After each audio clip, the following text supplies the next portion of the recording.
Welcome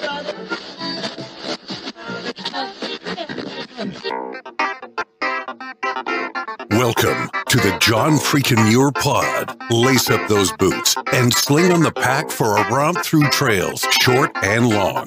With your host and Renaissance man, Doc. It's time to embrace the suck.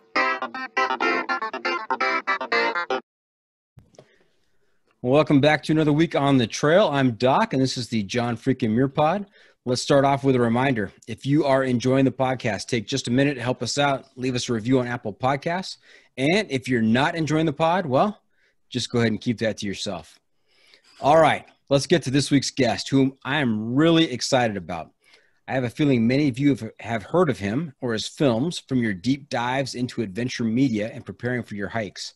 I first saw one of his films on YouTube a couple of years ago, and I immediately felt inadequate as I thought about the rough hiking videos I put together and posted. Welcome to the John freaking Muir Pod, Chris Smead of Outmersive Films. Hello, how's it going? Thanks for having me.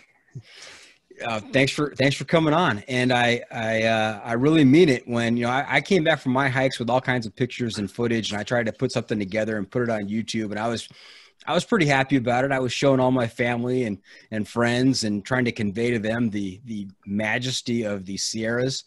And then I watched one of your videos and felt really, really humbled. Oh, thank you. You should actually feel good about yourself, because that means that you didn't spend too much time in front of a screen editing. That's what it comes down to, is an unhealthy amount of screen time. Very good. Now, you have spent a considerable amount of time out in the wild as well. Have you picked up a trail name while you've been out there? I have, but I'm told it doesn't count.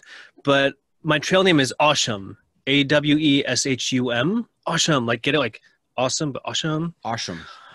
I thought it was cool. Apparently it doesn't count because I gave it to myself. Apparently you're supposed to get your name from somebody else. And I just kind of stick with that. I've got probably like another dozen trail names that other people have given me, but I like Aweshum. I think it sounds cooler. Okay. And how did you come up with Aweshum? It just sounds good. I've got a couple kids, and when they were little, I remember when they would say awesome, they would say like Aweshum. And, I just kind of picked it up and it turned into Aweshum. Got it. So we will go back and forth between trail names and Chris, but I'll try and stick to the trail name Aweshum. Cool. All right. Hey, have you listened to the podcast before? I have not yet. Sorry. That's okay. I only ask because I want to make sure that you are familiar with a regular segment we have called the Pro Tip Insight of the Week. And that is towards the end of the episode, I will turn to you and say, Aweshum, what is your Pro Tip Insight of the Week? What can you share with our listeners? What bit of wisdom to make their next outdoor experience even better? So just don't want to catch you off guard. Make sure that you're aware and ready for that. Okay, cool. I'll be thinking about that. Okay. And then another thing that we like to talk about on the pod is gear. And I took a little cruise through your website leading up to this podcast. And I know that on your website, you've got a comprehensive list of your gear and food and everything else. And so that's pretty impressive. So we have a segment we call, what is the must bring piece of gear? And it goes like this. If you were to let a stranger pack your bag with pretty much generic gear for a multi-day hike, what is the one specific piece of gear you would insist on being packed? And if you got a specific brand for that piece of gear, even better. So Aweshum, what do you have to bring on your multi-day hikes? Oh man, I'm going to say, as an outdoor filmmaker, I'm supposed to say my camera. But if somebody else was packing my bag, I wouldn't want them to hurt my camera or something. So I think I would have to say my Z-Pax Plexamid. It's a 15 ounce tent. And some people are like super tough and they can just like hike, they can camp in the outdoors without a tent and just like be under a tarp. But I'm so terrified of bugs that I can't do that. So like having a fully enclosed shelter and also having it be lightweight at 15 ounces, 15.3 ounces or whatever it is that sells me pretty good. So yeah, I would say the Z-Pax Plexamid. Nice. I saw that on your list and I'm very envious. We all know that as the quality goes up and the weight goes down, the price goes up. And so it does. The Plexamid is just hanging out there right above my price range. And so I make do with a tarp, but again, like you, I am not a big fan of the bugs. And so I also bring a bivy. So it's a tarp and a bivy for me to stay out of there, but try and stay lightweight. That works. Yeah. When the pandemic started, I know that Z-Packs took a little bit of a hit, and I have a lot of friends over there, obviously. And so I kind of justified the upgrade to Plexmit. Then I'm like, I'm helping my friends, I'll buy the tent now. And really it was just me, trying to justify spending way too much money on a tent, but it's awesome. It's totally worth it. And I'm going to get a lot of use out of it. So nice. I'm happy to have it.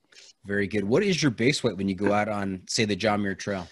I am one of the few ultralight backpackers that does not actually factor in my base weight into any equation, really. I focus on overall weight because in the end, I'm carrying my weight, right?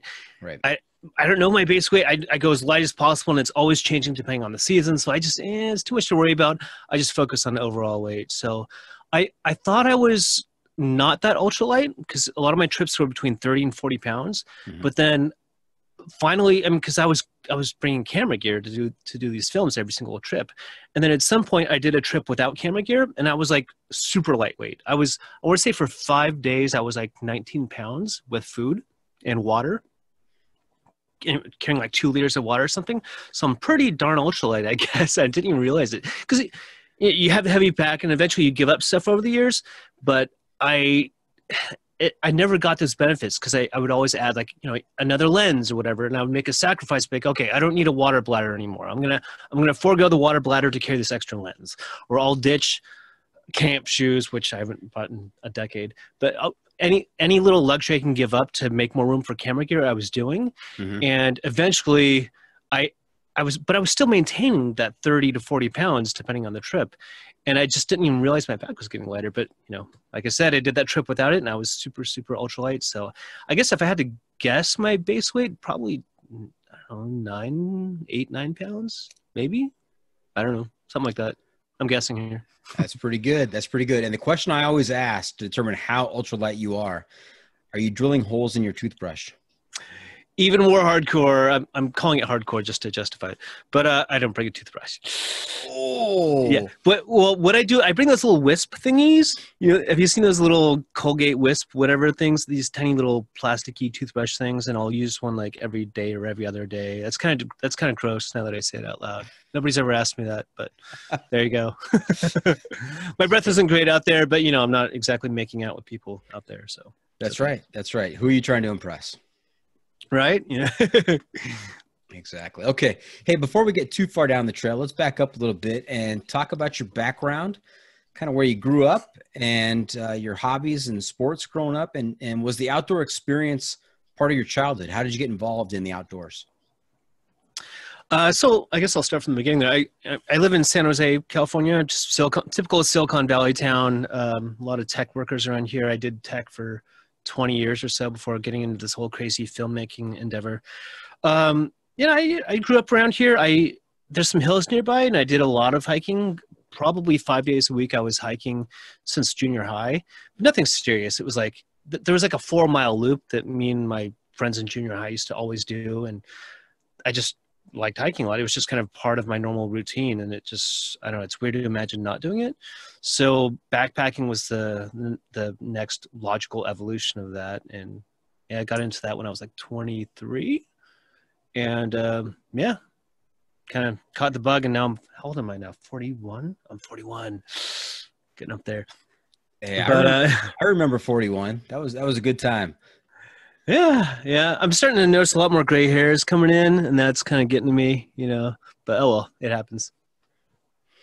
Very good. Now it's a jump from just day hiking or going camping to this whole concept of backpacking and putting everything on your back and being out there for days on end, and even becoming, aware of longer trails like the John Muir Trail or the Pacific Crest Trail. Do you have a specific recollection of when that entered your consciousness?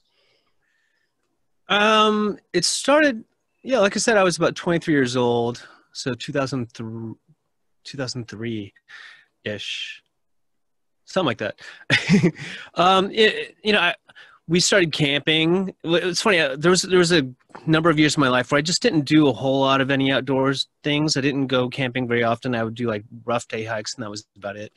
But I mean, short day hikes, but that was about it. And then when I was like 23 or 24, 23, I think, my friend recommended going backpacking, and I'm like, sure, sounds fun to me. And then I did it, and I just got really into it. It just seemed to check all the boxes of things that I like. You know, it was the outdoors. It was fun. It was like, the planning part is super fun, and when you're out there, it's fun. And then when you come back home, it's fun, right? Because you know you get to come home to real food and a bed and stuff like that. And there's a technical component too that I've always been kind of technical in nature, I guess. And then, you know, there's a lot of technical stuff involved with backpacking. You know, bringing most hardcore backpackers know about all the different types of fabrics, like dynamic composite fabric versus, you know, sil nylon and all these other things, right? And that, you know, just kind of resonated well with me. And yeah, a trend that I've noticed as I've talked to people, and even in my own life, I've noticed that people who are thru hikers or backpackers, they are an obsessive bunch of folks. They kind of get down into the details. They obsess on the planning. They obsess on the gear. They obsess on here are my campsites. I mean, there's a lot of planning involved, and this is just tailor made to that type of personality. Do you kind of fit into that? Yeah, I would say so. That, you know, it's funny. I've never heard it put that way, but that makes a ton of sense, because you can't just be like, oh, on a whim, I'm just going to go backpacking. I don't really know what I'm doing. I'm not going to worry about it. I'm not going to plan. I'm just going to do it. You can't, that's going to limit you, right? You can't go very far. You know, like, you need to obsessively plan about, like, what am I going to eat? How am I going to save weight? And you need to think about all your daily activities. What's the weather going to be like? What if it hails? What if it snows? What if it's super hot? I mean, all those different types of variables you need to constantly think about and then plan for. And if you're not that weird obsessive type, then, you know, that would hurt you, I guess, out there. So yeah, I guess I do fall into that. I definitely fall into that category. Especially borderline OCD. Especially with the amount of screen time with the editing. Oh yes. Yeah. Okay. Yeah. I'm kind of weird like that. Like, most people I think are into the outdoors for the outdoors, and they spend their time out there. And I do that, but then I have this other weird side of me that's like indoors in front of a laptop all the time, editing and editing and editing and editing. And it's a very strange, like, you know, paradox, I guess. It's a weird contradiction. Mm-hmm. Now, I know you are married and you have some kids. I do, yeah. And I think I saw on one of your videos, I think it was the Ray Lakes one, that your wife accompanied you on that trip. That was the last trip. That was an earlier project I did. I think that was like early. When did I do that? 2017? I think something like that. Yeah. And yeah, that was the last trip my wife did with me. That terrified her. You know, in that film, you know, you see her climbing to the top of Glen Pass when it was all icy and snowy, which was right. no big deal for me. But if you're not used to that, I mean, using an ice axe and crampons, apparently that's pretty intimidating for people who are not used to that. And yeah, that was the last time she went. I edited that film a lot. Like, she was like freaking out. She was really not happy about that situation.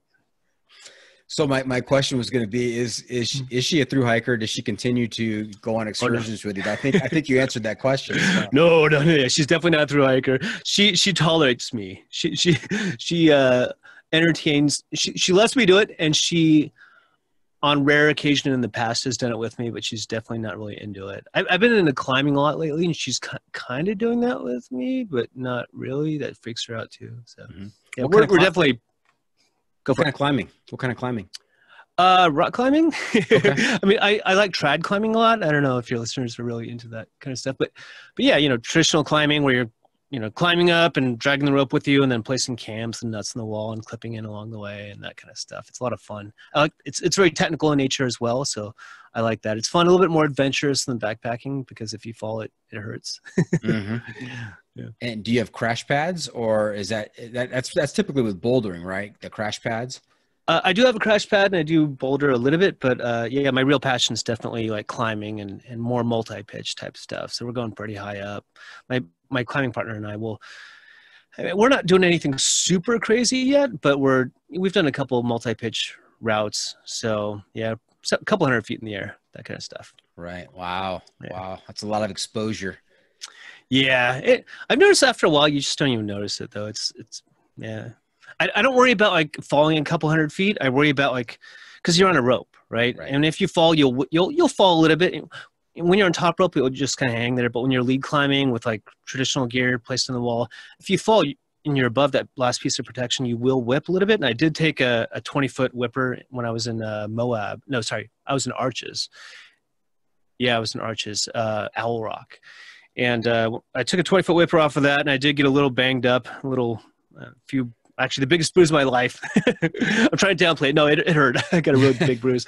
But yeah, I mean, it's exposure, but really I don't worry about falling the couple hundred feet. I worry about just like hitting a ledge, because you're on a rope. So the rope's going to catch you. But if there's like a ledge like 20 feet below you and you fall and you hit that before the rope catches you, then you're in trouble. And in the last, in this situation in Arches when I fell, when I whipped, I ended up smashing against the side of a tower. And I was totally okay. I fell the best way that I could have fallen, but kind of gets you thinking. I was stupid. I wasn't wearing a helmet at the time, and had that been my head that impacted the side of this tower versus my thigh, it could have been a very different story. I might not be here right now, right? So, yeah, kind of makes you think a little bit. But yeah, it's fun. That keeps it adventures. That is another hobby that has so many offshoots. I mean, there are so many different types of climbing. You've got bouldering, you've got your traditional climbing, you've got your free soloing. The Alex Honnold kind of stuff. And I came across this video on YouTube called Wide Boys. Have you seen that? I have. And in fact, one of the Wide Boys, Pete Whitaker, I've read his book. That dude is, those people are very, very talented people. Huge. They're known for their crack climbing and for being able to, and I love crack climbing too, but like, when it's like a thinner crack, you could jam your hand in there or your fist in there and you make a fist and then that grips you, right? And it works really well. But those guys do stuff where it's like a foot wide, where it's weird. Yes. And you can't get a fist in there. You can't you have to do these strange, weird moves of like stacking fists or like trying to cram an arm in there in a weird way to pull yourself up. It's a very painful, masochistic way to climb. And you have to be a little crazy to do it. And they're crazy and they're very skilled and talented at that. And yeah. I envy their skill set. I wish I could do that. I could not turn away. It was like watching a train accident. You can't pull away. You're watching this. I was fascinated. And the title Wide Boys is because these guys are climbing off width crack climbing.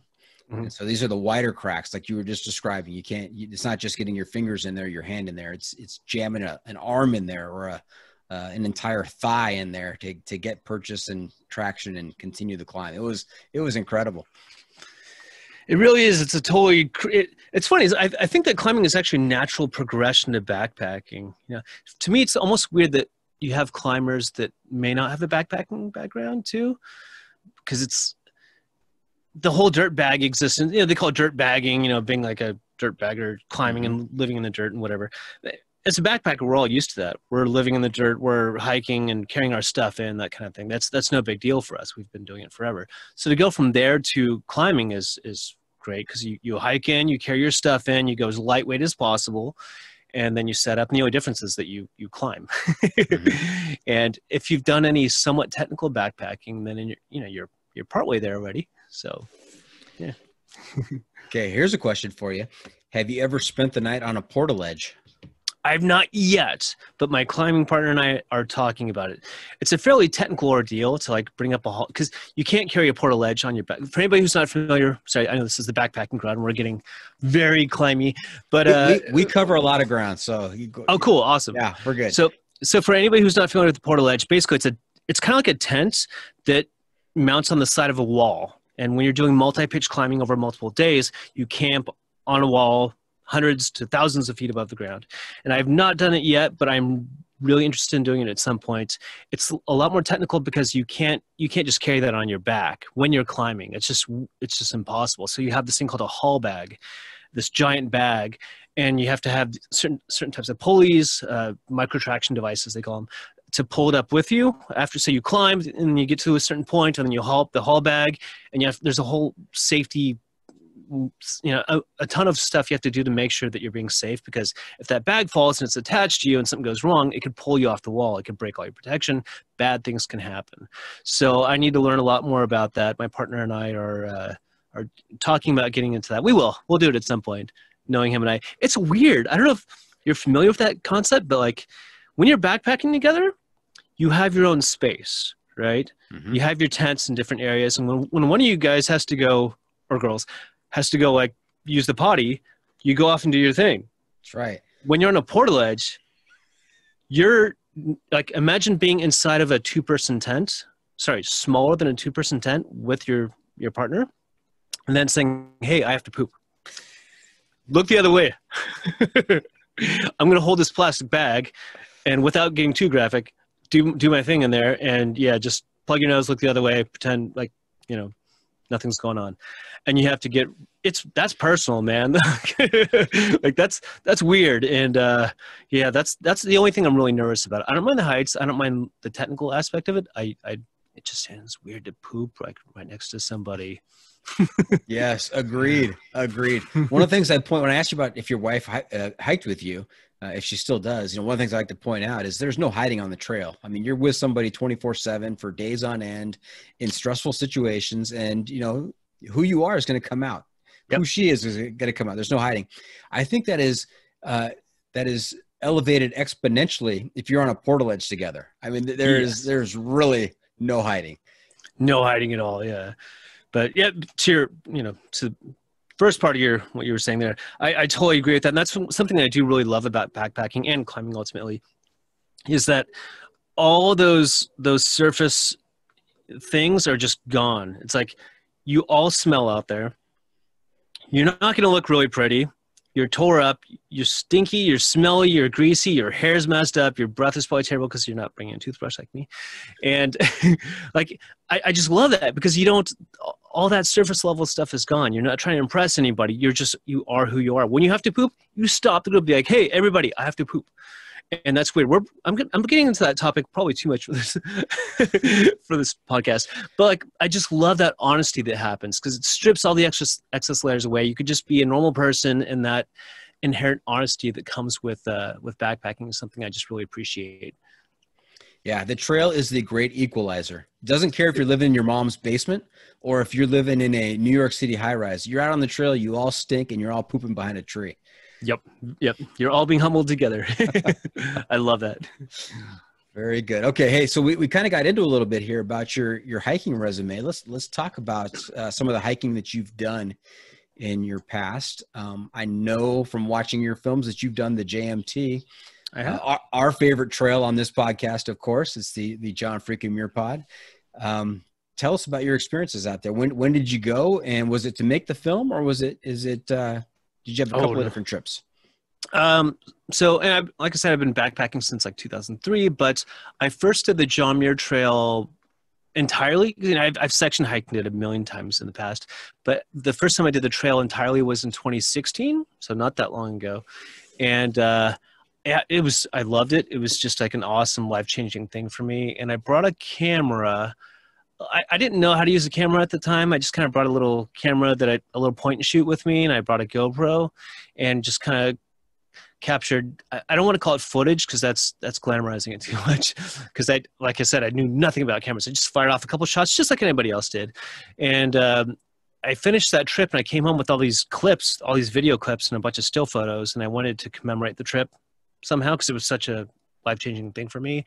And I sat down and I just started learning how to edit. And then like 3 or 4 months worth of editing later, I came out with my first little filmy thing, if you can call it that, more of like an elaborate YouTube video called the John Muir Trail according to Chris. And that got, a fair amount of attention. And that kind of just got me into it. I'm like, oh, this is cool, And now that I'm a better editor after, that 3 or 4 months, then the next one will be easier. And then fast forward to today, and I'm doing like 18-month edits and 2-hour films. Yeah, I have to do a little fanboying right here because that 2016 video, the John Muir Trail according to Chris, I came back after my John Muir Trail hike and found that on YouTube. I watched it. I think I even commented on the cool. video and left a comment, and you responded to the comment. Oh, I did. Cool. Yeah, hopefully that was nice. You were. Awesome. It was great. But that was, that video was great. And I'm surprised to hear that was your foray into filmmaking, basically, because the music on it, the graphics, the narration, the gear descriptions. I mean, it was just so well put together. It was incredible.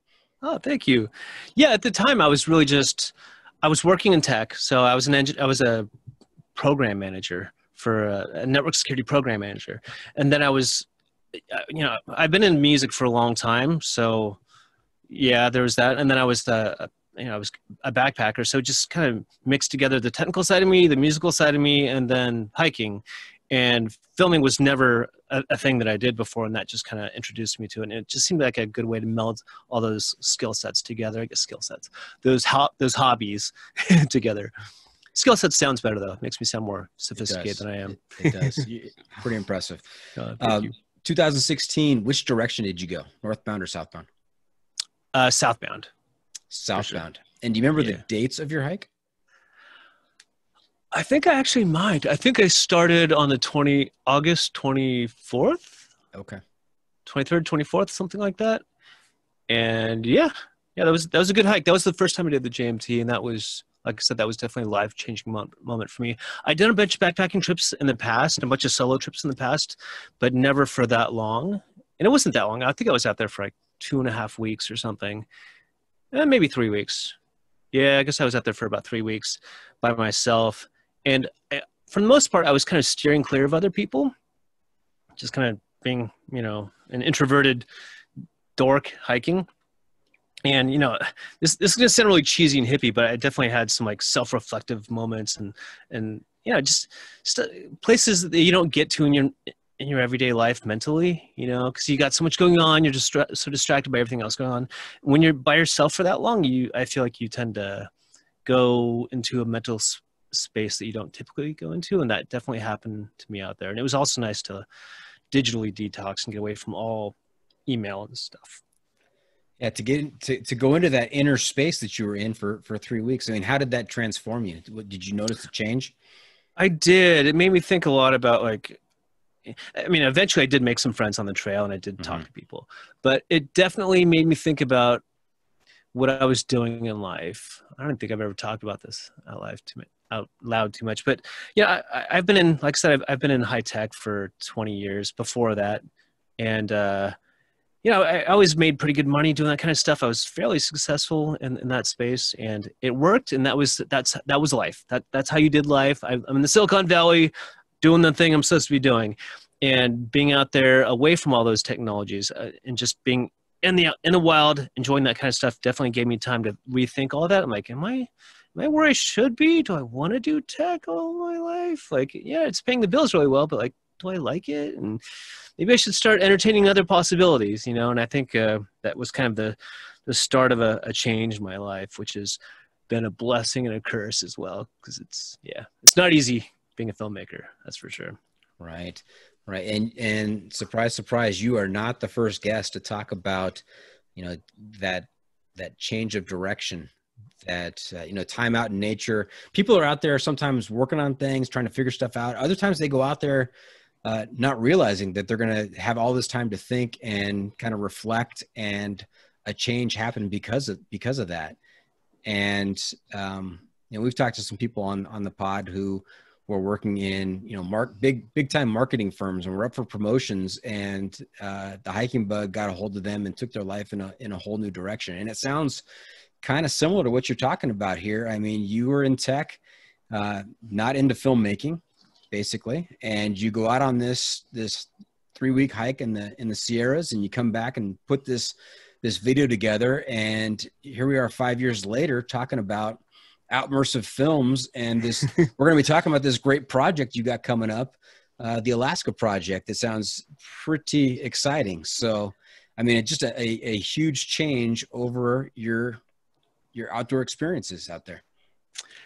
Yeah. This whole thing has been a journey, right? It started off with me just doing silly hiking videos, not taking it serious. And then each project has gotten more and more complex and more serious. And the Alaska project, by the way, I think this is the first podcast I've done since that change. Well, I guess we only made the change like 2 or 3 weeks ago. So we've been planning the next film for 9 or 10 months at this point. Like we've been putting a serious amount of effort, my group and I, Outmersive, and so much planning, so much has gone into us, like so many details. You wouldn't believe how much goes into it. Like we have a planning PowerPoint deck that we've been working on, and it's like, I think it's up to like 90 pages now, 90 slides of stuff we're going through and planning. And all of a sudden we got some rough news, which is that the regulations for COVID the next film was supposed to be shot in Iceland. It was called the Iceland Project. We had the person picked out who had a very incredible life story who's going to be the subject of the film. And Iceland was going to be the backdrop. We had planned everything there. And then the COVID regulations there changed in late February. And it really was not good for us. Basically you have to quarantine for a long period of time when you get there. And if you're like a huge studio and you have millions of dollars, it's no big deal to have your crew quarantine for that long. But there's going to be 8 of us like shooting this thing. And for us to afford 8 people hanging out in a quarantine hotel for a week, like before we even get to shoot, would just be really, really difficult. And then they wanted to have an Icelandic representative with us, which is not a big deal around the city. But when you're out in the wild for 10 days, that's harder to find that person, and it's very expensive. And yeah, between that and then a volcano erupting over there, which you may have seen on the news, that was a very easy decision to be like, okay, Iceland is beautiful. We would love to go there, but it's not going to happen. So we're going to switch this to Alaska instead. And it turns out that Alaska kind of matches the story a little bit better anyways. The story's really about this woman named Tara, who's like very, very fascinating, had a very crazy life, like a very not normal life. And the events in her life really kind of parallel well to a lot of the landscape and a lot of the things that you would run into in Alaska. So it's kind of hard to describe, but basically Alaska is a better fit for the story overall. So now the Iceland Project has now become the Alaska Project, which is just a working title until we come up with a more permanent name. But for now, we're calling it the Alaska Project. Yeah, I was going to ask about the creativity of that title. So not a lot of creativity in the title. Tons of creativity in every single shot, every single scene. We're planning so much out. And yeah, we've planned everything else except for the title. I've never been good with titles, and I think a lot of people in my group are not that great at titles. I'm sure maybe they're good at titles. I don't know. With our last film, Highline, I'm not really happy with the title of that film, but we just couldn't think of anything better. It seems like all the hiking related titles are taken. It's like, oh, Lost in the Wild or whatever in the wild, and something Lost Horizons in the wild. Like I feel like they're all taken or they're cliche, and I haven't been able to come up with anything new. So if any listeners out there have any really good titles for a film about a person who had a crazy life story, which is being very vague, post somewhere, or wait, this is a podcast, but basically send us a message. Send a message to Outmersive with title ideas, and we will appreciate you very much for that, because we could definitely use ideas for that. Fantastic. And if all goes well with the shoot, when do you think the Alaska Project might come out? Well, it better go well. we're all the plane tickets are booked. We've got everything set up. We're going to start shooting officially June 13th.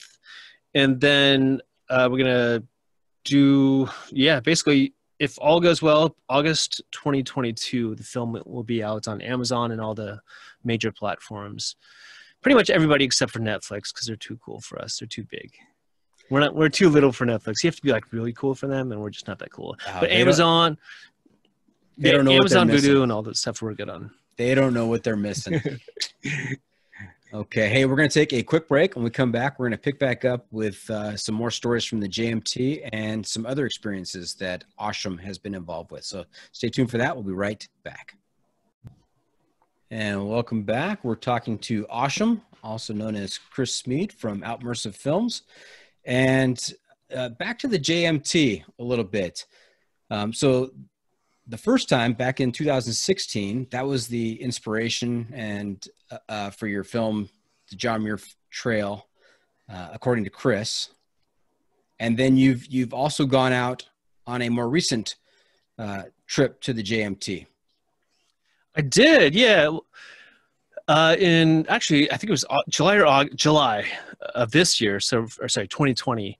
So pretty recent. I went out there and I did it again, but I did it a little bit differently than the normal. I took a lot of like side routes, a lot of like lesser known trails and some off trail stuff. So I basically paralleled the trail. So I started in Yosemite and I ended at Mount Whitney. Well, just south of Mount Whitney. I actually ended at Cottonwood. But yeah, it was a lot of fun. It was a little more adventurous because, the GMT gets a lot of people on it, which is funny because, I'd planned to do it because I wanted to stay clear of the people, just kind of be off on my own. But because it was COVID times, there wasn't many permits out there. So there wasn't a lot of hikers out there. So even on the John Muir Trail proper, there was like barely anybody. So I picked a weird time of year to do this, or a weird year to do this. But yeah, I basically just started in Yosemite-ish and then headed down south of Mount Whitney. And I think I did about 260 miles or so, about half of which were not on the GMT exactly. A lot of weird side trails people haven't heard of, a lot of trails that were not really well groomed and not well traveled, which is fun. It was kind of cool to see different sites and get out there. And yeah, it was harder than I expected because I'd planned I'd budgeted like 18-mile days for the most part. And there was days where I was only doing like 13, 14. The terrain was just too rough. And when you're off trail, it's a very different animal, right? You're just, trying to haul up over some mountain pass and just hopping over boulders and stuff. And that definitely slows you down quite a bit. So despite the fact that I've been on 90 plus backpacking trips, I feel like I learned something every time. Mountains are a humbling place. Absolutely. Any side trails or side trips that you could recommend that are just off the John Muir Trail proper? I did Lake Italy, which was really pretty. And that was on the maps as like a pretty established looking trail. But when I got out there, there's not really any trail at all. Yeah. I remember vividly the sign that says, Lake Italy with, the arrow pointing off it. I would expect that'd be an established trail. You'd think so. And about halfway between the John Muir Trail and that intersection to Lake Italy, the trail fizzes. And it's like probably half in, half out. And then once you get past Lake Italy and go over Italy Pass, there's nothing. You're just boulder hopping the whole way. I think it used to be a good trail maybe 20 plus years ago, but now it's just gone. Mm-hmm. All the avalanches and all the weathering that happens up there, I think just knocked it out. So it's pretty adventurous, pretty fun, really pretty. It was funny how pretty it was, yet how few people were out there. So yeah, I would say I definitely recommend that. And I did some more popular stuff too. I went through like the Minarets area, hit a lot of those lakes over there too. And that was really cool. Technically that was part of the Sierra High route that I was on there. And that was definitely worthwhile. So totally recommend that. Okay. Now, when you were talking about doing a trail parallel to the John Muir Trail and just staying away from the well-trafficked trail, it reminded me of a previous interview I did with Jeff Hester from, he's the creator of the Six Pack Peaks Challenge. Yeah, I know Jeff. Yeah, SoCal hiker. Yeah, SoCal hiker. That's what I was looking for. Thank you. He did the Theodore Solomon's Trail. Are you familiar with that? I'm very familiar with it. I actually entertained the idea briefly about doing a film on that. Didn't really come together. It seems like a cool trail. I'm definitely going to do it at some point. But yeah, he was telling me that apparently they created that trail to kind of re-divert some of the traffic from the GMT back in like the late 70s or I don't know, a long time ago. And that was kind of shocking because now there's way more traffic on the GMT than there was then. And the Theodore Solomon's Trail is still largely unknown to most people. Right. I heard it's really pretty. I heard it's cool, but I heard it's like not as epic as the GMT. So that's why I haven't done it yet. I'll get there eventually, but I heard it's just kind of, don't tell him I said that. He's a big fan of the trail. He's probably watching this right now. It's our secret, Jeff. Tune out for this part. Thanks. No, Jeff's an awesome guy. Yeah, he's doing a lot of good out there for the outdoor community. So. Agreed. He and Jason Fitzpatrick do a podcast together, and I had Jason Fitzpatrick on the pod here. We're talking about mile and a half, and he's actually the one who kind of facilitated our introduction. So awesome. Yeah, Jason's a great guy. He was actually a huge inspiration to me. He was kind of like my hero for a long time. Still is in a way. Like pretty much, I was this kid like pinging him, like saying, "Hey, I'm like using a GoPro and I'm going on hikes and stuff. Like, do you recommend anything?" And he was like, "How serious are you? And if you are, here's a bunch of stuff you should get." And it was like nice camera gear. I'm like, okay. So I got into that and started getting into the heavy camera work. And he warned me very, very well. He's like, it's a ton of work. You have to be somewhat masochistic to do this. There's no money and it's going to be hell, but it'll be fun. So go for it if you want to do it, if you're crazy enough. And sure enough, I was crazy enough to do it. But every bit of advice that guy gave me though was 100% correct. So yeah. Thank you, Jason, for giving it to me straight. Top-notch guy, top-notch. Hey, and I always like to hear from our John Muir Trail hikers what their favorites are. So let's do an impromptu top 5 list. What are your top five favorite spots on the John Muir Trail? Whether it's campsites, whether it's vistas, lakes, you get to pick which 5 moments you want to talk about. Definitely. There's a secret spot that's not going to be so secret. A spot near Mount Whitney and Mount Hitchcock, between those two. I'm going to be somewhat vague. That's kind of like my spot. It's not my spot, but it's a spot that like I really appreciate a lot. I thought it has a really good view of Mount Whitney, and you're at the base of Mount Hitchcock. I'm giving you guys too many hints. And from there, it just feels like a different planet. It's just like, it's somewhere it's very awesome in the Sierra, and I just really love it, like both visually and even sonically. Like I noticed like the sound is different there, just because you're positioned in this bowl between all these big mountains with no trees, right? And when you talk, I feel like everything just kind of echoes around in a cool way, and I just really love that. So yeah, Mount Whitney-ish area. Yes. Is one of my favorites. And I'm going to chime in just a little bit. I might chime in multiple times, so be patient with me. But as you're going up towards Mount Whitney from Guitar Lake, you're measuring your progress against Mount Hitchcock, right? You're going up the switchbacks and you're looking at Mount Hitchcock saying, okay, I'm higher than I was, and you're making progress. And that view looking over Hitchcock Lakes and Mount Hitchcock, it's just some of the most superb views you're going to find anywhere. And so I'm not surprised to hear that spot. That's the first time someone has mentioned that as a top 5, but I am not surprised. Well done. It's actually, I would say it's my number 1 on the JMT, just because, you know, it's for those people who have hiked Half Dome. When you're in Yosemite, like when you're on top of Half Dome, it's really pretty up there. But one of the most scenic things in Yosemite Valley is Half Dome. And if you're on top of it, you can't see it.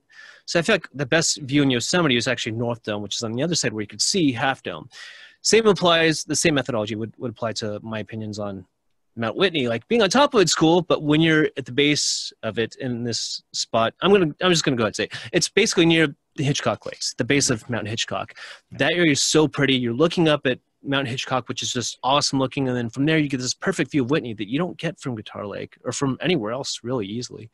And that's just super pretty. There's nobody there. There will be after people see this, but yeah, that's. Yeah, I would say that's my number 1. That's probably tied with Forester Pass. I know Forester Pass is, you know, a lot of people do that. That's probably passé at this point, but it's such a beautiful place that every time I go back to Forester Pass, that definitely blows me away. And have you gone over Forester Pass when it hasn't been hailing or thunder and lightning? Because I've been over it twice, and that's been my experience. I've been over Forester 4 or 5 times now, and I only had lightning once. Okay. I had good weather all the other times, if I remember right. My son's middle name is actually Forrester after that pass, so that's right. how much how much I like it. Yep. Yeah, it's just so cool because when you come over the top, it's like this giant wall. You know, it's just cool to like be looking south, and to your left you have this huge wall. To the right you have this huge wall. It just feels like you're at Mordor or something out of like Lord of the Rings. I don't know. It just feels like CG. It doesn't feel real. Mm-hmm. So I like that a lot. So I guess that's my number 2. Ray Lakes is obviously one of my favorites. It's getting more crowded these days. Some people might blame me for that, for the film. But, you know, it's a popular place anyways. Mm-hmm. But Ray Lakes is definitely beautiful. What is that, 3? I need to think 3. of 2 more. I need 2 more. Surely you can pick 2 more from the Sierras. Lake Virginia's pretty. I really like that area. What else is cool? Oh man, I gotta think of one more. Oh, sorry. You probably gave me notes on this. I was supposed to think of it beforehand, but I didn't read them entirely. What else is cool? Oh, Mather. Mather Pass is beautiful. Love Mather. Good pass. Yeah, especially if you're going southbound. You have to get to Mather by going up the Golden Staircase and then up over, you know, through the Palisades Lakes area. Mm-hmm. And I always think that after the most when you do the most strenuous work, that's when you have the best views. And maybe it's because of the work you put in, and you kind of earn those views. That's why they're favorites. But yeah, it's funny. Like I did Mather for the first time when I first did the JMT in 2016, and I wasn't in the best shape then. You know, it's kind of like whatever. And I'm like, oh, this Golden Staircase, that wasn't that hard. That's cool. And then I did it again in like I said, in July, late July, I think it was 2020. And I'm in better shape now. And I get out there, I was dying. I barely got up that thing. I'm like, I'm stronger now. I should be able to do this easier. I think I'm just feeling my age or something. But like when I finally got to the top of Mather, I was like barely able to move. I was like, ugh. I think I made it another like 3 miles or something. And I just had to set up camp and pass out. Yeah, and here's some insight for our listeners out there who have not yet done the Golden Staircase. There are many false tops to the Golden Staircase. Yes. You get to a point, you're thinking, okay, it's just over this ridge. We're almost there. And you get to that ridge, and there is more to go. It happens like 4 or 5 times. Mm-hmm. It does. Yeah. I think I wasn't eating enough food that day too. I don't know what was wrong. I keep reflecting on that, like that day. I'm like, why was that day so hard? It doesn't make sense, but it was really hard. I think that just kind of happens on the trail. Sometimes you have good days. Sometimes they're a little harder, but in the end, it's all cool. Absolutely. Bad day of hiking is better than a great day at work. You're absolutely 100% correct. Totally agree with that. All right. Now, you've done a lot of other backpacking as well, not just in the Sierras, but you've been to all kinds of other states. What are some highlights? Yeah, I've hiked all around. I've hiked everywhere from like Alaska to like Colorado, tons of, a bunch in Utah and Oregon. And I actually even backpacked in Florida. Did you know that you could actually backpack in Florida? Well, I learned that there's a thing called the Florida Trail. So there is. Yeah. I did a 60, I think it was a 60-mile section with the guys from Z-Packs out there. Super fun, cool. It is exactly what you would expect, though. It's not like any other backpacking I've done in my life. It was just like flat. Like you don't move. There's no, you're not going up even 20 feet. You're at the same level the entire time. It's weird because your muscles wear differently. I'm so used to normal, quote unquote, backpacking that I was used to that kind of impact on my body. But in Florida, it's so flat that like my ankles were hurting a lot, and my ankles never hurt. But for some reason out there, it was just, I think it was the repetitive motion of like just being on this flat ground for that long that was really impacting me. You're wading through swamps quite a lot actually. And yeah, it was pretty interesting. Cool. But so on the John Muir Trail, you have to bring a bear canister. On the Florida Trail, do you need to bring a gator canister? I did not bring a gator canister, but that's maybe I should have. Did you see any gators out there? I mean, I would hate to be, just having a Z-Packs tent between me and a gator. I did not see any gators. One of the guys had to bail, if I remember right, because he had like a back issue, and he was camping by himself one night, and he said something did run up to his tent. And he wasn't sure what it was. Maybe it was an alligator, or maybe it was, I don't know. Who knows? It was Florida. It could have been anything. Could have been some, I don't know. Yes. But yeah, I've hiked over in Florida, and I've hiked in Wyoming, and I just did not too long ago, I did the Wind River route over there in Wyoming, which was beautiful. Love that place. Myself and Steve from Highline, if you saw my film Highline, Steve, me and him and my climbing partner Jason all hiked over there, and that was a really good, fun, adventurous trip. Very Sierra-like over there, little more adventurous, I would say, but yeah, I really liked it. I would like to go back there again someday. Yeah, I've heard some really great things about the Wind River route. Yeah, picture the Sierra, but a little bit more adventurous, crazier, more erratic weather even. And mooses everywhere. Moose. What's plural moose? Moose. I would go with meese. You go goose, geese, moose, meese. I don't know. Meese. Yeah. So lots of meese. Yeah. And yeah, it was really cool. We did a lot, it's more of a route versus a trail. So for the most part, we were just kind of scrambling over mountain passes. And there was actually a couple, I think 2 different sections where we were doing class 5. And if you don't have climbing experience and you're carrying a backpack, that can make you a little bit nervous. Not too bad. But you have some exposure. There's points where, like, if you had slipped, if you weren't holding on tight enough to the rock, you could fall like 50 feet. I remember I was pulling up Steve. Steve's not a fan of heights. And, yeah, I remember holding his hand, and he's looking at me. He's like, don't let go, man. Don't let go. I'm like holding his hand. I'm like, you're fine. You'll be okay. And I'm looking behind him. There's like 50 feet of exposure. And I'm like, if I let go right now, Like, I just obviously I didn't tell him that at the time, but in the back of my head, I was thinking like, oh, well, this could actually be a problem if he fell. So that's not something you typically get in the Sierra, I don't think. Wow. That sounds nuts. Yeah, it was fun. All right. Hey, let's transition to Outmersive Films. Yep. And one of the first things I want to ask you is the story behind the name of Outmersive, because I it's outside and you're immersed in the outside. So Outmersive, that makes total sense to me. And it really, I think, characterizes what's going on out there. But who came up with that? And what's the story behind the name? I think you pretty much summed it up. But yeah, so after I did the JMT in 2016, I started really considering the idea of getting more and more involved in this whole video production thing, storytelling about, telling stories while backpacking through film, and started getting more and more into that. And at first I wasn't taking it too seriously. I called it Chris's Awesome Productions because that's exactly how serious I was taking it.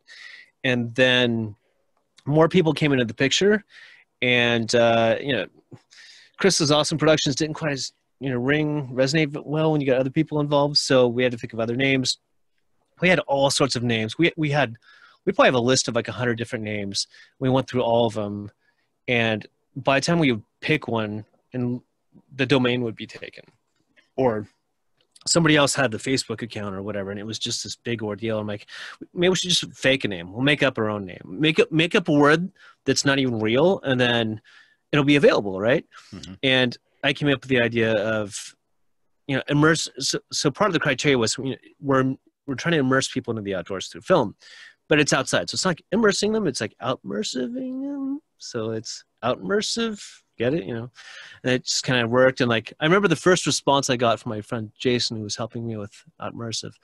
He was like, "That's not even a real word, Chris. Like, you can't do that." And we ended up sticking with it. And the domain was open. All the social media accounts were open, and it just kind of stuck. So that's Outmersive for you. And today we've grown. There's about, I don't even know how, I think there's 9 of us. There's 9 of us now, I believe. They're kind of part of this loose collective of Outmersive. Maybe we're at 10 now. Double digits. We recently kind of brought in another guy. It's more, like I said, we're more of a loose collective. But I don't know if you've heard of Explore More Films. Chris Abbey, he's actually the grandson of Edward Abbey. He does a bunch of really, really good quality films out there. And he was doing his thing and I was doing my thing. And he showed up to the premiere of Highline that we did in Utah, and we got to chat. And yeah, he was talented. So I asked him to be part of the next Alaska project. So he's now involved. So basically it's snowballing. We're just kind of growing and growing. And while we're still not making much money, it's a passion thing. So we're doing it anyways. So it's cool. It's right. Worth the effort. Right. Now, Outmersive, made up word, the domain was available, all the social media was available. And, surprisingly, John freaking Muir Pod, that was not taken by anybody. So I just kind of stumbled into that. So, yeah. That's great. Yeah, that's cool. By the way, have you had Robert Hanna on your show? You should have him on then. That makes sense. I am writing him down right now. Tell me about Robert Hanna.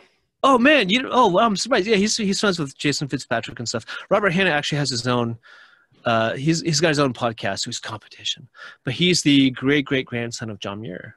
So. He did tell me about Robert Hanna, and I did send him a message, and I have not heard back. Cool. I'm going to ask Jason maybe he could follow up with him.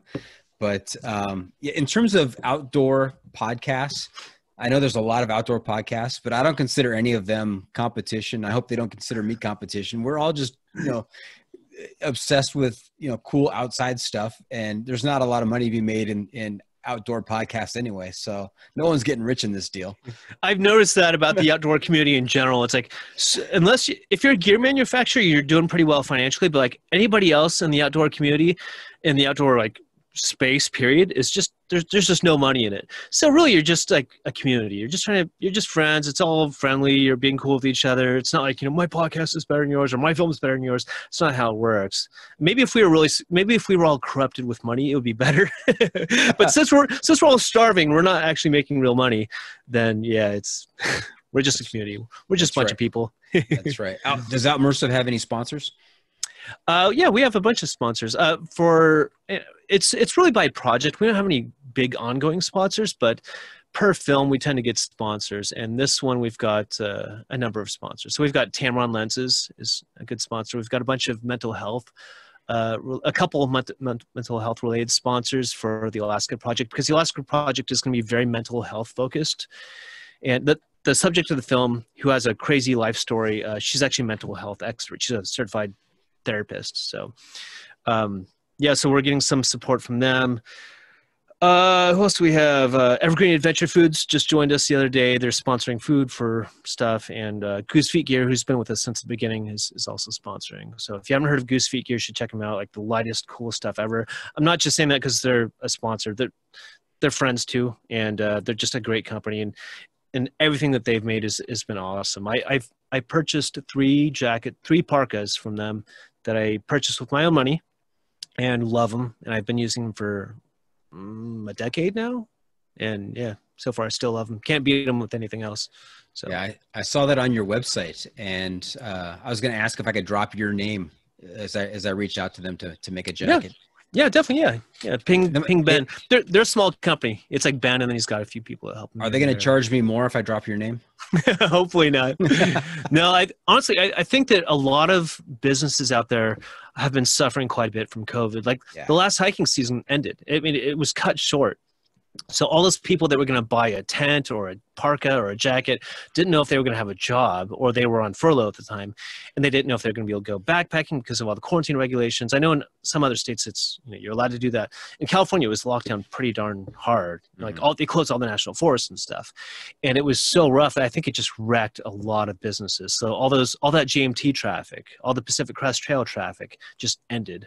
And people like Goose Feet Gear like really, really suffered from that. One of our sponsors for Highline that was a pretty big sponsor for us was BlackRock Gear, and BlackRock Gear is gone. They're like totally, they don't exist anymore, and that was just really sad to hear. And I know there's a lot of other companies that are hurting. So basically, if you care about these businesses and you want them to be around, like do your best to support them if you can. I mean, obviously, there's people that are still financially suffering because of COVID or just 2020 in general. But if you have the means and you want to support a business, I definitely recommend supporting some of these small businesses like Goose Feet, like Evergreen Adventure Foods, like Z-Packs, like all these places. Good people, good friends. Yep, well said. Yeah. Now, we've been trying to drum up some sponsors here on the John Freaking Muir Pod. We reached out to 6 Moon Designs, Z-Packs, Thermarest, App Gear Co. Not a lot of response.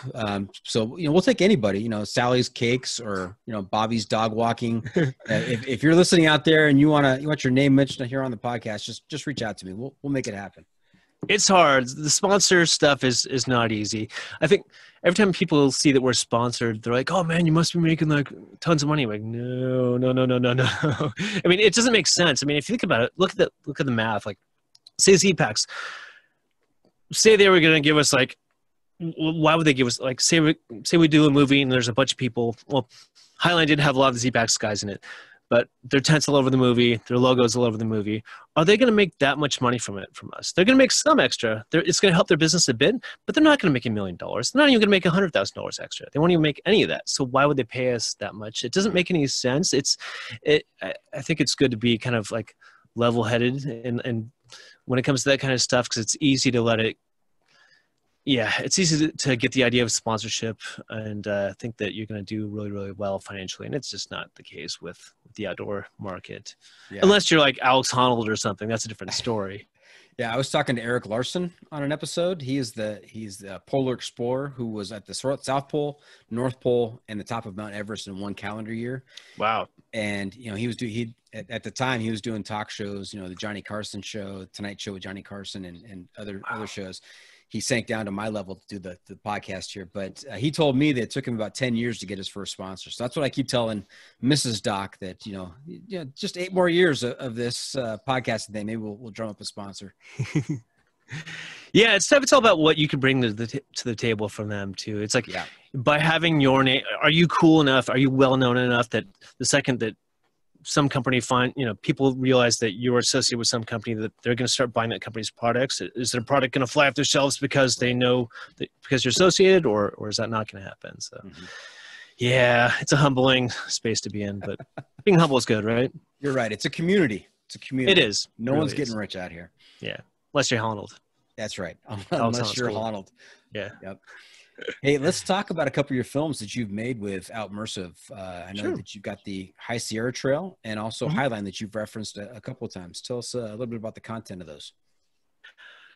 Yeah, so the first distributed film I did was High Sierra Trail. I did that in when did that come out? 2018? I think 2018 we 2018. released that. Mm-hmm. And that was a 39-minute film. Myself and my friend John, it's about us backpacking in the Sierra on the High Sierra Trail, hence the name.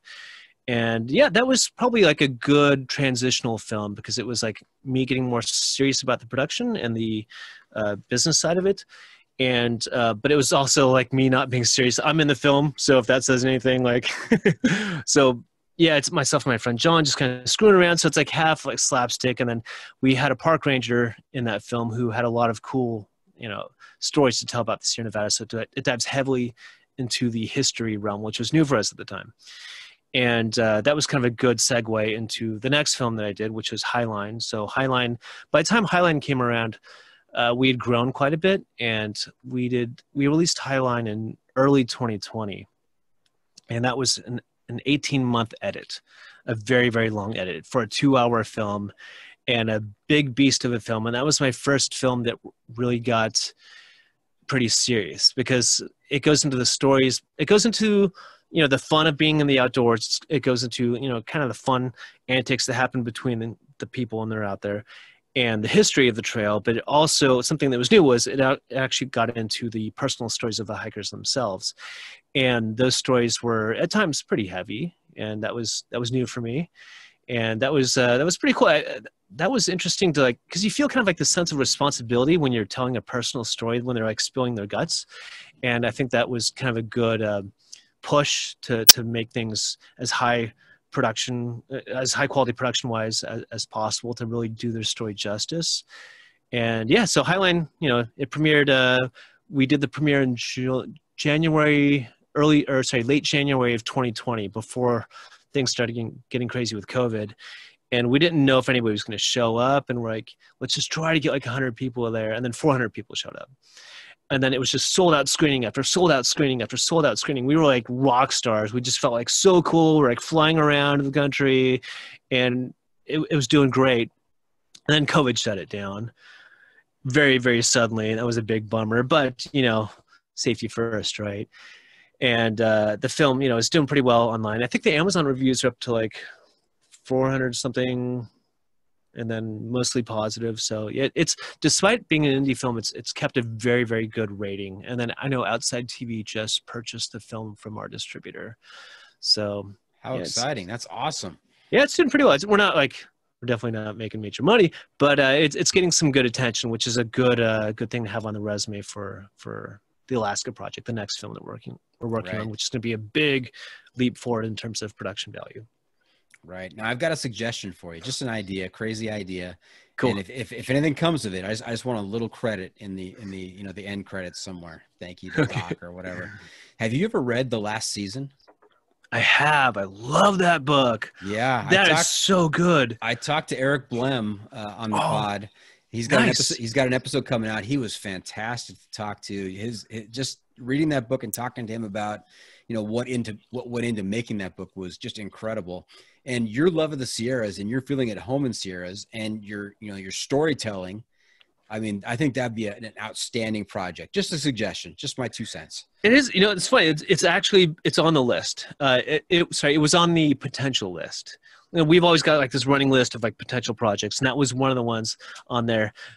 Yeah, we were worried about like some legal stuff with that, like how many. Anyways, but yeah, that's a great story. It was a very, very good book. I highly recommend it. And Eric Blem did a very good job at writing that book. It was awesome. Actually, the person in charge of public correspondence during that time, when that situation happened, when Randy went missing. Was the guy was the park ranger from the High Sierra Trail that I did. So I got to hear some of the backstory from him. So that was pretty cool. Incredible. Yep. Incredible story.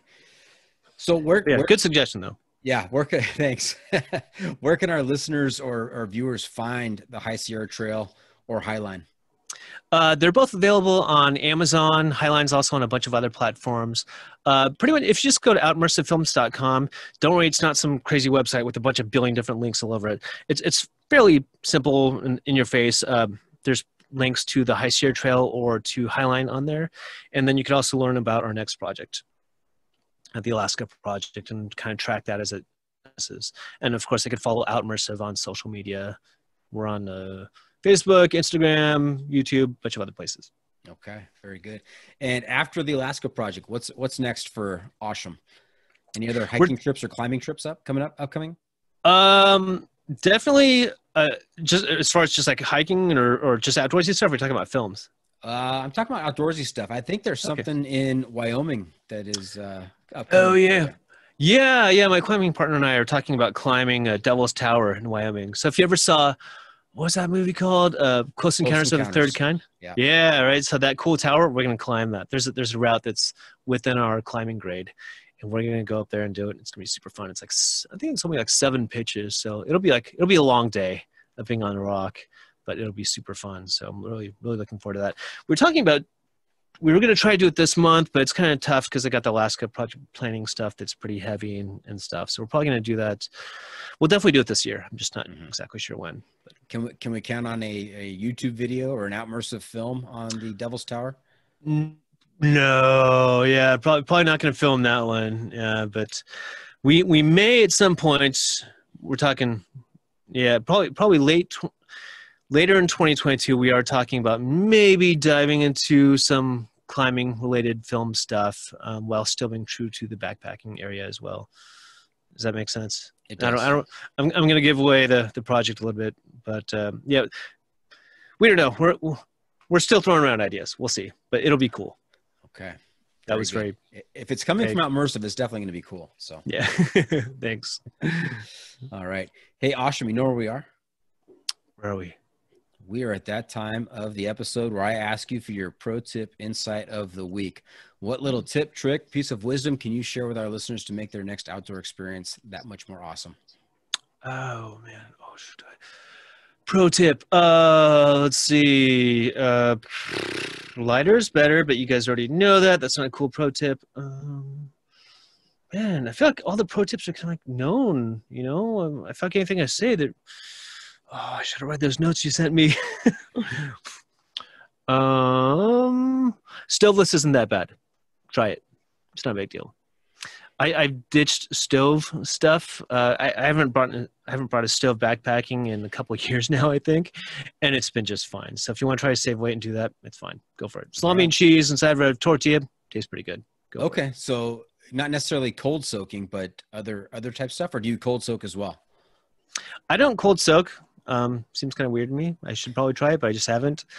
But yeah, I've just been doing salami and cheese and stuff like that for a while. And actually, I'm sorry, I do cold soak a little bit, kind of. Packet Gourmet has a couple meals. They have this one called Margarita Pizza. And if you just add cold water to it and wait like 15 minutes, I know that's not like an all-day cold soak, but it's kind of a cold soak. But you take that and throw it inside of a tortilla. It tastes kind of like pizza, and it works. But yeah, for Alaska, I'm going to be bringing Evergreen Adventure Foods, and they make way better stuff. I'm actually going to bring a stove for the first time in a long time, just for that, just because I want to have some real food out there when it's, you know, when you're in Alaska and you're getting chewed on by a grizzly bear, you might as well have a good last meal. Trivia time. Which is the more deadlier? What is the deadlier animal in Alaska, the moose or the grizzly? I've heard the moose, but I'm still more nervous about the grizzlies. Yes, I have the same opinion. I know that the more people are killed by mooses, but those claws and teeth of a grizzly. I actually backpacked part of the Iditarod Trail in Alaska, and this is a while back, and we came across a moose. We got pretty close. We were probably within 40 or 50 feet of this moose. And I'm like, oh, wow, a moose. And it was like looking at us and like waving its antlers. And I'm like, hello, he's saying hi. You know, and I found out later that waving of the antlers means that they're about to kill you. And I'm glad I learned that after the fact, because that would have been pretty freaky at the moment. But at the time, I'm like, oh, he's just waving hi. And then he walked away. But yeah, I've definitely heard that moose can stomp you. It seems like it wouldn't be a big deal. It seems like you could just like sidestep or like get away from them. But apparently it's not that easy. So. Yeah. All the cartoons. I mean, you should be able to get away from the moose. I don't know. Right? Yep. All right. So there you have it. That's it. This bonus episode for season 2 is in the books. Hope our listeners enjoyed our time with Asham. I want to thank him for joining us this week. Chris, how can our listeners keep up with you on social media? You kind of gave us a rundown already, but maybe just a reminder. And where can they find updates on your latest adventures? Yeah, they could follow us on follow Outmersive, Outmersive. Did I spell that right? I did. Outmersive on Facebook, Instagram. I think we're on Twitter, YouTube, and then outmersivefilms.com has links to everything. So if you want to remember all this stuff, just go to outmersivefilms.com and you're good. Very good. Remember to check out the pod on social media as well. We're on Facebook, YouTube, Instagram, and Twitter. If you have comments or clips or sponsorships you wanna send our way, you can send it to me at johnfreakinmuir@gmail.com. Chris, I'm also looking to you to share a recommendation for a book or a movie or documentary, some type of adventure media to help keep our listeners connected to the outdoors. Any recommendations out there other than, I'm just going to stipulate that they should watch all of the Outmersive stuff, but is there anything else out there that you could point in their direction? If you're a backpacker, I highly recommend Mile and a Half, which I'm sure most people have already seen before by Jason Fitzpatrick and his crew, the Mirror Project. Great movie, really just fun, friendly movie. I really like that. That really inspired me in a lot of ways. And then if you want to get a little bit more weird, more risky, Real Rock. Check out the Real Rock series by Thunder Films. They have a lot of cool climbing films that I've been obsessed with lately. It's more climbing, less backpacking, but still a lot of fun. Okay, I wrote that down. Real Rock. R-E-E-L or R-E-A-L? You got R-E-E-L, Rock. Got it. They come out with a new one every year. So okay. Cool. And one last segment that I've started, it's called What Have I Not Asked You That You're Dying to Tell Me? This is kind of my catch-all category so I don't miss anything. You didn't ask me what my favorite animal was. What the hell? What is your favorite animal? Is it a moose? It's a squirrel. Squirrels are awesome. Beavers are cool, but squirrels are better. Just saying. Okay.